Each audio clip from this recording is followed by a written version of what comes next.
Hi there, Aquarius. This is Astrogirl, and we're looking at August 18 through August 24. This is the last week, Aquarius, with the Sun in Leo, your one-on-one relationship zone, your opposite sign of relationships. And with Venus, the goddess of love, and Jupiter, the planet of opportunity, as well as the Sun, this is one of the last weeks when it's time for you to play matchmaker, fall in love, fall in lust, break off a relationship that's really not working, or all of the above. Sometimes, the love light shines on us, and sometimes we just feel like we're better off alone. And over the last month or so, you've been definitely dabbling in love and meeting different people if you're single. And if you're in a relationship, you've been exploring that and you've been checking in on your partner or your lover and making sure that you're on the same page. I hear that all the time.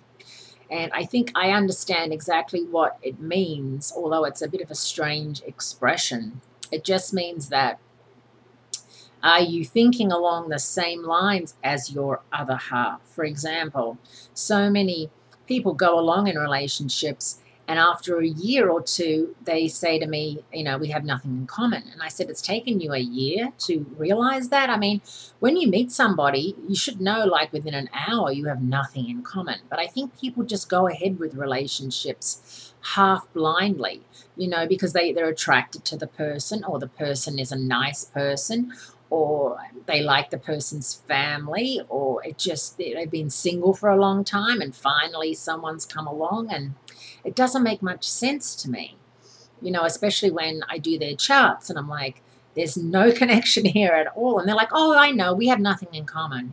We don't like to do anything together. I think it's just interesting.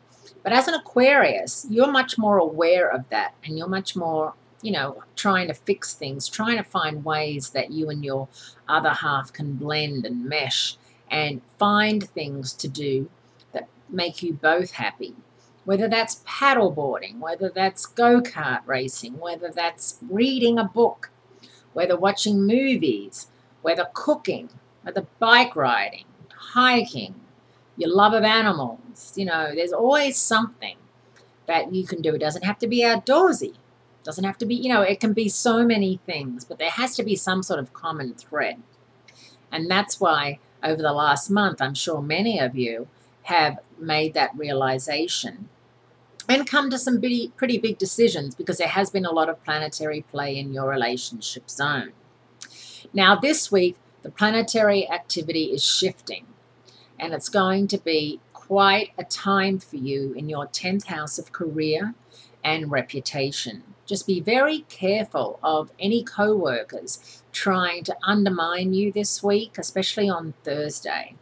And be careful about, leaving documents open for other people to read, privacy stuff and classified stuff. And just be extra, extra careful, because there's a certain ambitious, energetic, ruthless energy out there affecting your 10th house of career and reputation, and it's going to be happening for the next 3 weeks, and I'll be talking about it more next week, but I'm just putting it out there just to be super careful from Thursday onwards. Okay, have a great week, Aquarius. Great speaking to you, and I look forward to speaking to you again next week.